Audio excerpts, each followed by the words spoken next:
I remember the first time he said it. We were playing chess, and I lost my queen by making an impulsive move. My father just smiled, shook his head and said, "Don't make noise when you step on it. Just wait for the moment, make the move and watch them fall." At the time, I thought it was about the game. Now I realize it was about life. He wasn't much for poetic advice, but he sure as hell was right. It's the kind of wisdom that seems to run deep only after you've let it slip through your fingers a few times. That thought had been gnawing at me for days now, as I sat nursing my third Jack Daniels at a dive bar called Larry's Hole in the Wall. The place was a haven for broken men like me, though I hadn't yet decided if I'd call myself that just yet. I'd been married to Lauren for 6 years, 5 of them good, or so I'd thought. The 6th? Well, let's just say that's when the cracks started to show. At first, it wasn't anything big. Little things piled up like dirty dishes in a sink no one felt like scrubbing. A phone turned face down on the kitchen counter. Late nights at work that seemed a little too frequent. And then the kicker, an unfamiliar cologne on her clothes. A subtle scent, but enough to make my gut churn like I'd swallowed a bag of rusty nails. For first, I'd been ignoring the signs, chalking it up to paranoia or some inner midlife crisis bullshit. But you know what they say about gut instincts? They're rarely wrong. I stared into the amber liquid swirling in my glass. The bartender, a wiry guy named Dennis with a face that looked like it lost a fistfight with life, slid another refill my way without asking. He didn't bother with small talk. He knew the look on my face. He'd seen it before. "Rough one," he muttered, almost sympathetically. "Something like that," I replied, my voice flat. Dennis nodded knowingly. They always think they're so clever. I didn't answer. Instead, I just stared at the condensation forming on my glass. Was I imagining it all? Was I just another idiot trying to find drama in the mundane? I wanted to believe that. God, I needed to believe that. But every time I looked at Lauren's face, her too bright smile, the way her eyes darted away when I asked about her day, it felt like she was already holding a deck of excuses, ready to deal them out if I called her bluff.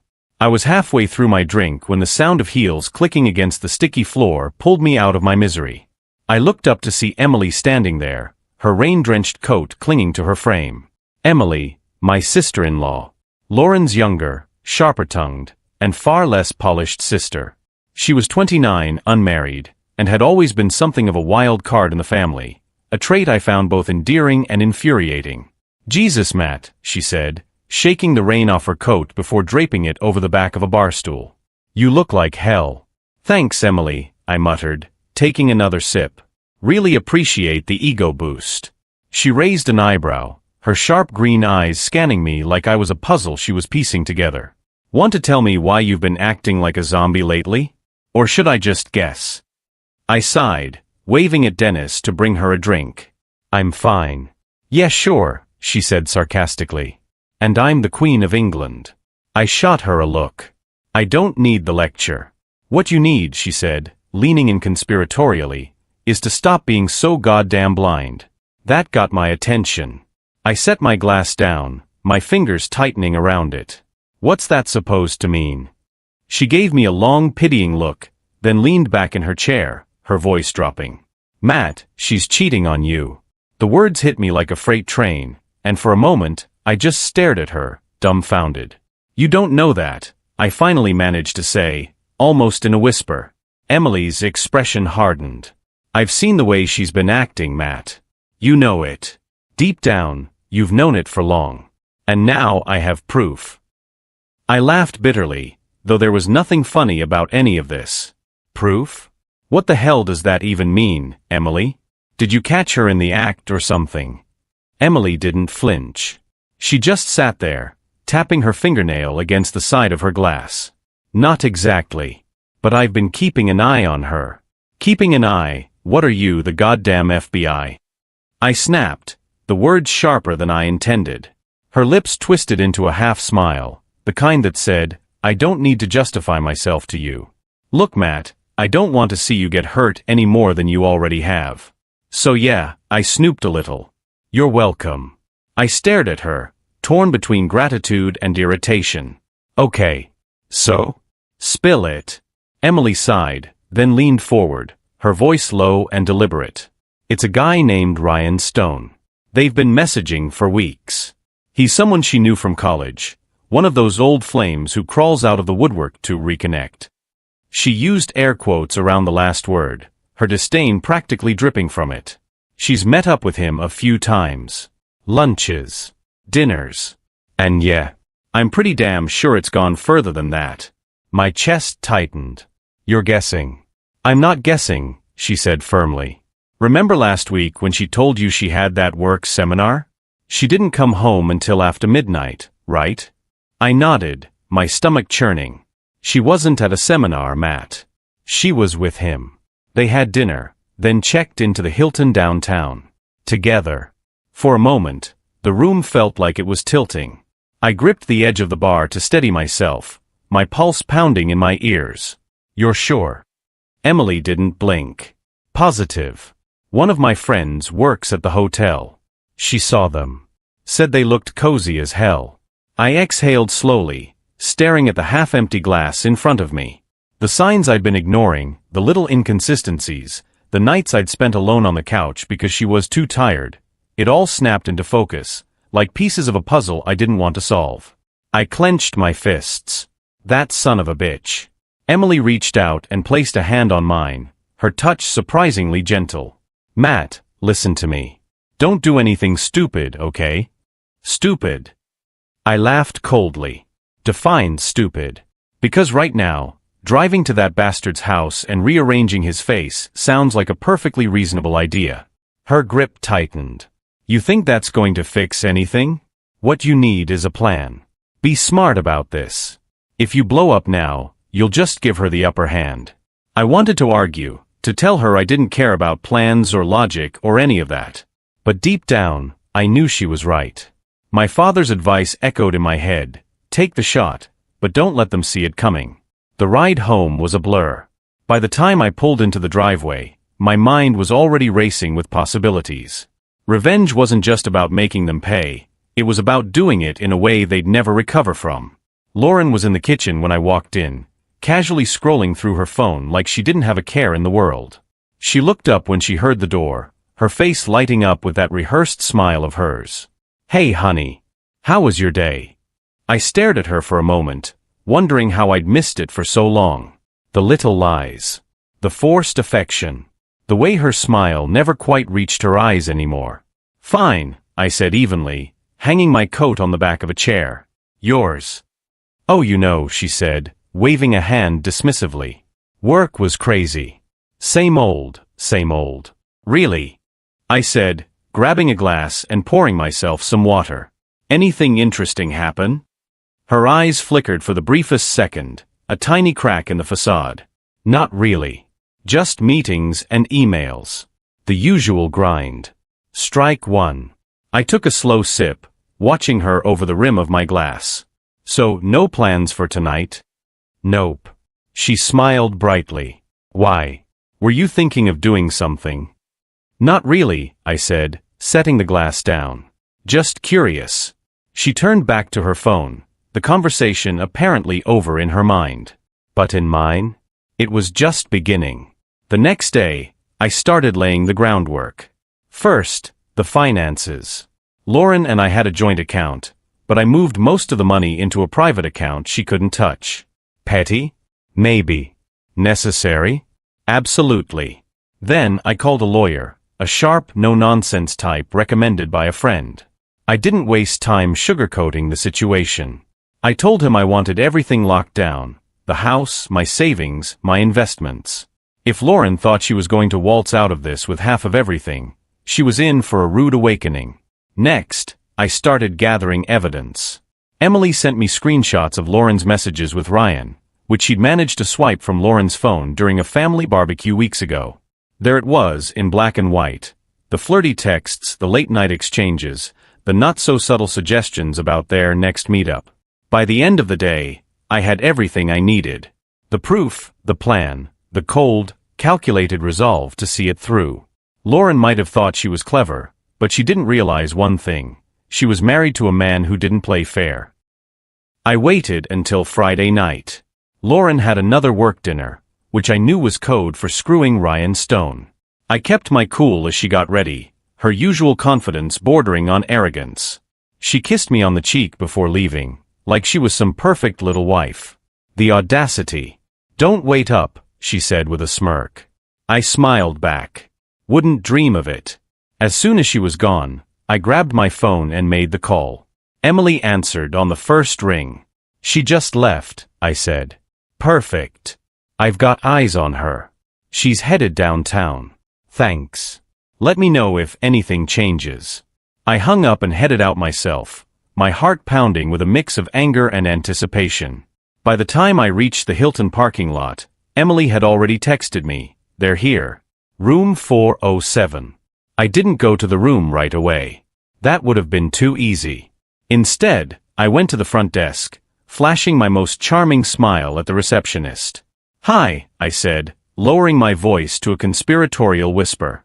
"I think I might have left something in room 407 earlier. Could you give me a key?" The receptionist hesitated, glancing at the computer. "I'm sorry, sir, but I can't give out keys unless—" "Right, of course," I interrupted, pulling my phone out. "Let me just text my wife.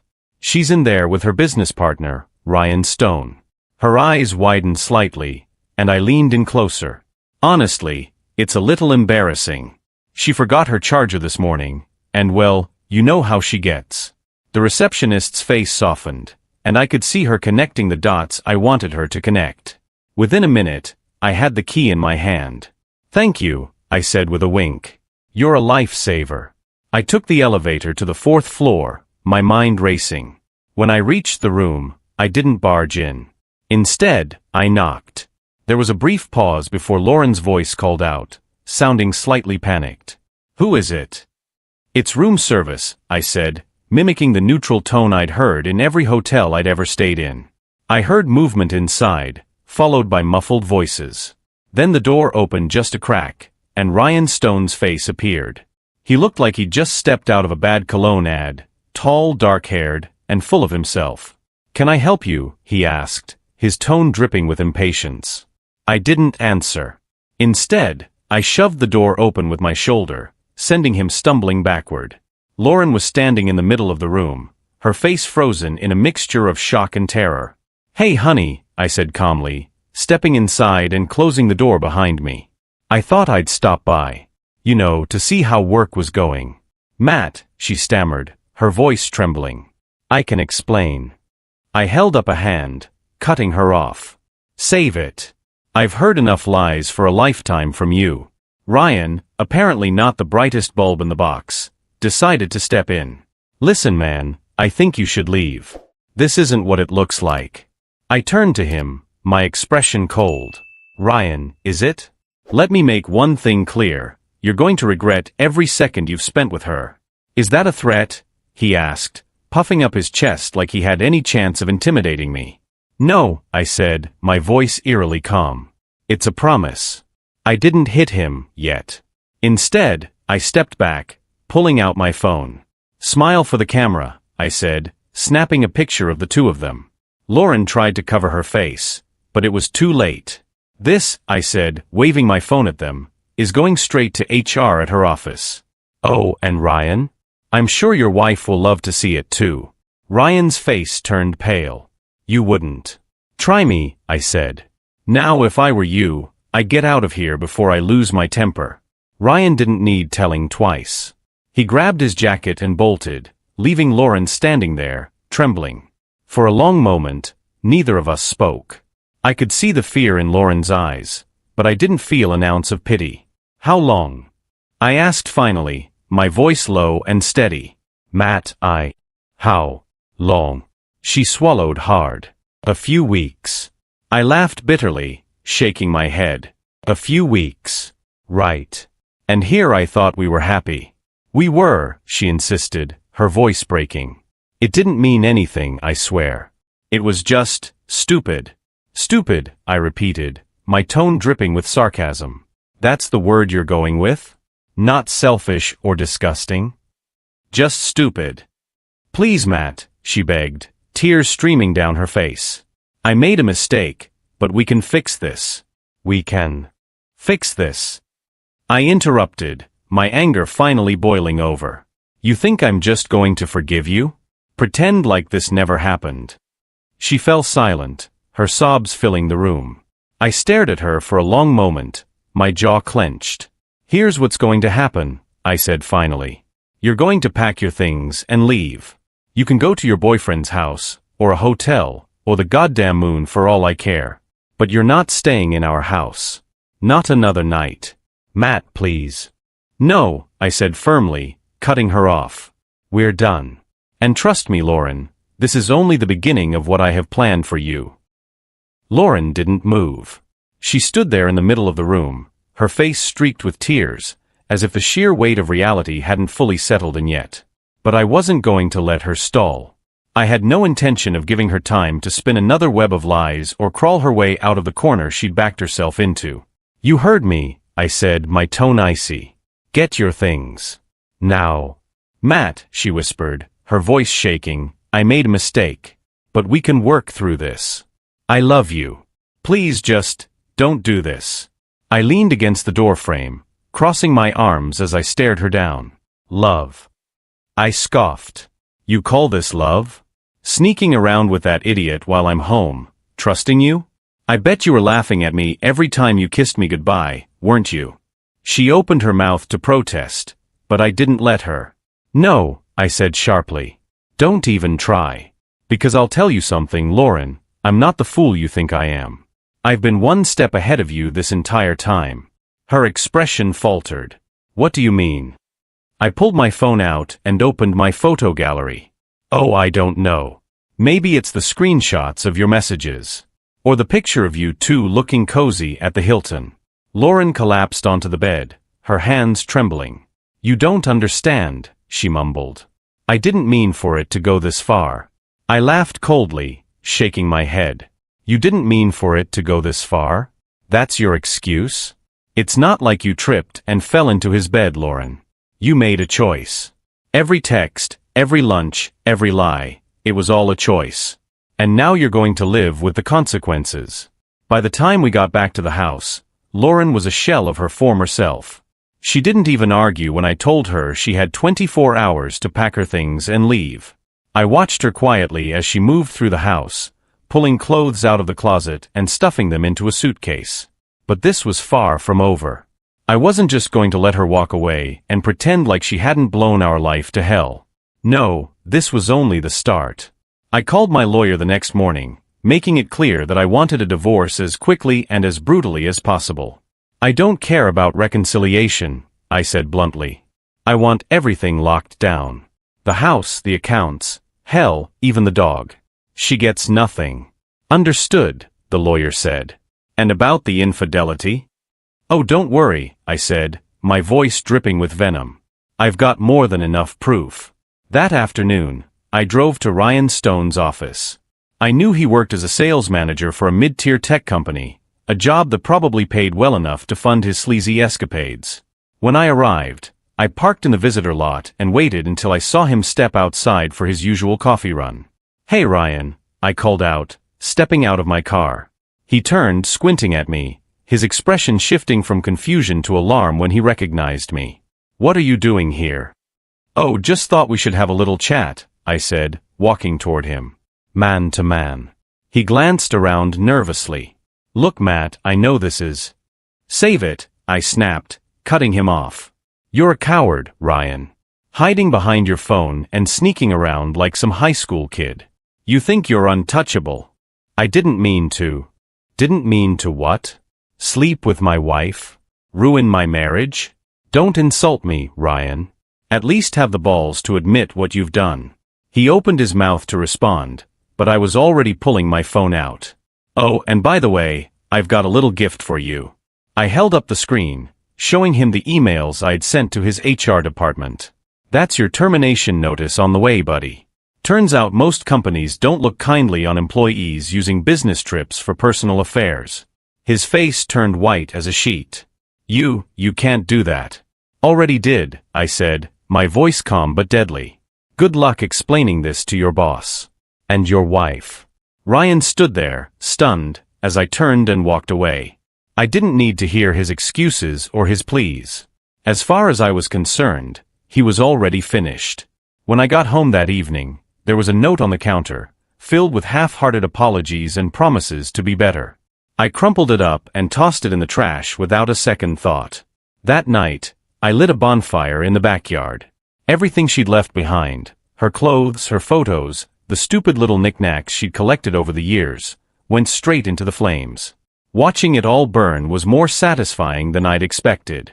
It wasn't just about getting rid of her things, it was about erasing her from my life.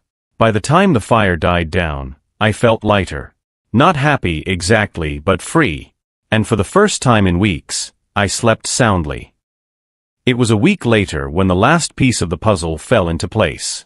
Lauren hadn't contacted me since she'd left, which suited me just fine.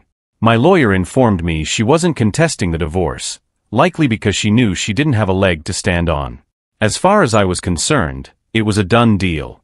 But there was still one thing left unresolved: Ryan Stone. While Lauren had quietly disappeared, Ryan had been anything but subtle.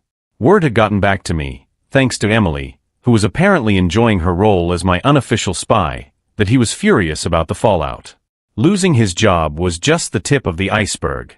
His wife had filed for divorce and taken their kids to her sister's house across the state. And to make matters worse, the rumors about his extracurricular activities had spread through his social circle like wildfire. He was radioactive. No job, no family, no friends. Exactly as I'd planned. But I wasn't done with him yet. I showed up at his house on a quiet Thursday afternoon. It was the kind of suburban home that screamed perfect family life. Or at least it had, before Ryan had torched it all. The lawn was overgrown, the blinds were drawn, and the air around the place felt heavy, like even the house itself was ashamed of its occupant. He opened the door after the second knock, his face a patchwork of bruises and regret. Jerry, my old cage fighter buddy, had made sure of that during their unfortunate encounter a few days earlier. "Matt," he said, his voice wary. "What do you want?" "To talk," I said simply, stepping inside without waiting for an invitation. He didn't protest, just shuffled back into the living room and slumped onto the couch. The place was a mess: empty beer bottles, fast food wrappers, and the unmistakable stench of someone who'd stopped caring. I sat across from him, leaning forward so he couldn't escape my gaze. "How's the single life treating you, Ryan?" He didn't answer, just stared at the floor. "Not great, huh?" I continued. "I can't imagine it's easy, losing everything. Your wife, your kids, your job. Must be tough." "What do you want?" he muttered, his voice barely audible. "What do I want?" I repeated, my tone sharp enough to make him flinch. I wanted my wife not to cheat on me. I wanted my marriage to not be a joke. But you took that from me. So now, I'm taking from you. He looked up, his swollen eyes filled with a mix of anger and fear. "You've already ruined my life. What more do you want?" I leaned in closer, my voice dropping to a dangerous whisper. "I want you to know this isn't over. You're going to feel this, Ryan. Every single day. You're going to wake up in this pathetic house, knowing that everything you had is gone because you couldn't keep it in your pants. You're going to look in the mirror and see a man who destroyed his own life. And you're going to know that I'm out there, waiting, watching. Because if you ever cross my path again, I'll finish what Jerry started." He swallowed hard, his face pale. "You're insane." "Maybe," I said, standing up. "But at least I'm not you." I left him there, a broken shell of a man, and walked out into the sunlight. The air felt cleaner, lighter, as if the weight of everything he'd done to me had finally lifted. The divorce was finalized 2 months later. Lauren got nothing but the clothes she'd taken with her that night. I kept the house, the car, and every dime in our accounts. Emily said that Lauren had moved back in with her parents, who were less than thrilled about the situation. Good. Let them deal with her. As for me, I didn't dive headfirst into some dramatic new chapter of my life. I wasn't interested in dating or finding some Hollywood-style redemption arc. I focused on myself, my career, my hobbies, the friends who had stuck by me through it all. Slowly but surely, the pieces of my life started to fall back into place. One evening, months after the dust had settled, Emily stopped by for a drink. We sat on the back porch, watching the sunset as we sipped whiskey straight from the bottle. You ever think about her? She asked, breaking the comfortable silence. Sometimes, I admitted. But not in the way you think. I don't miss her, if that's what you're asking. I just wonder if she ever thinks about what she lost. Emily smirked. Trust me, she does. I talked to her last week. I raised an eyebrow. And she's miserable, Emily said, her tone casual but satisfied. Said she made the biggest mistake of her life. Wants you to forgive her. I laughed, shaking my head. Not in this lifetime. Emily raised her glass. To new beginnings, then. To new beginnings, I agreed, clinking my glass against hers. As the sun dipped below the horizon, I realized something. I didn't feel angry anymore. The rage, the betrayal, the need for revenge, it was all gone. In its place was something I hadn't felt in a long time. Peace.